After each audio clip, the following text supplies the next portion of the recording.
कहना चाहेंगे इसमें? जी अभी जस्ट हम नामांकन देके निकल रहे हैं और आप सभी मीडिया बंधुओं के माध्यम से मैं नौतन बैरिया की जनता को ये संदेश देना चाहूँगा, साथ ही अपील करना चाहूँगा कि आज से जो है चुनाव का आगाज़ हो गया है।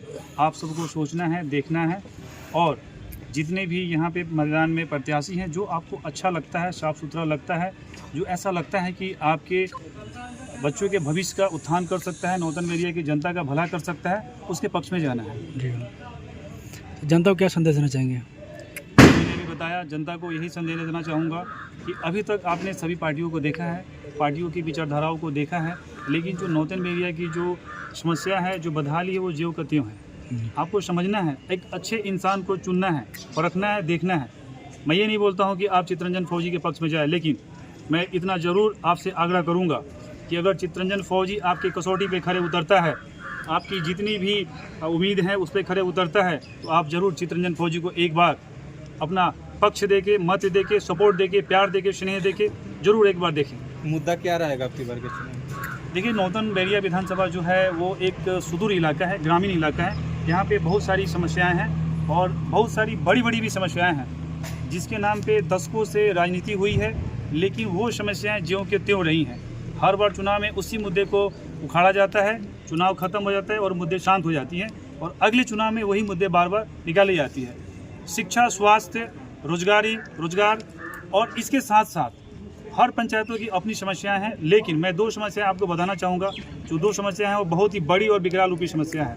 जो पहला समस्या है, जो नारायणी तट है, उसके साथ साथ लगभग 8 से 10 पंचायतें लगातार लगती हैं और जितनी भी पंचायतें लगती है वहाँ का कुल आबादी अगर देखा जाए तो 80 से 90 हज़ार लगभग होता है। दशकों से ये मांग रहा है और जनता को यह आश्वासन मिला भी है कि जो चंपारण तटबंध है उसका पक्कीकरण करने का, तो सबसे फर्स्ट प्रायोरिटी में चंपारण तटबंध यानी नारायणी नदी के साथ जो तट है उसको पक्कीकरण किया जाएगा। उसके साथ ही जो पुल का निर्माण की बात जो चल रही है वो हमेशा चलती है, इलेक्शन आता है तो उसके बाद में ये मुद्दे दब जाती है, तो पुल का निर्माण प्रायोरिटी में रहेगा। इसके साथ साथ ही जितने भी हमारे युवा हैं जो अपने गांव समाज को छोड़ के, परिवार को छोड़ के बिहार से बाहर रोजगार की तलाश में गए हैं, उनको स्थानीय स्तर पे रोजगार देने की कोशिश की जाएगी। शिक्षा का जो व्यवस्था है उसको बेहतर किया जाएगा, गुणवत्ता शिक्षा दिया जाएगा और जितने भी युवा हमारे हैं जो डिफेंस के लिए तैयारी करते हैं या गेम्स के लिए तैयारी करते हैं, उनके लिए बेहतर विकल्प की तलाश की जाएगी। उनको एक प्लेटफॉर्म दिया जाएगा जिससे उन आगे बढ़ें, अपने टैलेंट को दिखाएं और इसी के तहत मैं ऑलरेडी पहले से ही स्पेशल फोर्स नाम की एक एकेडमी चलाता हूं और वहां पे निःशुल्क सेवा दे रहा हूं। धन्यवाद।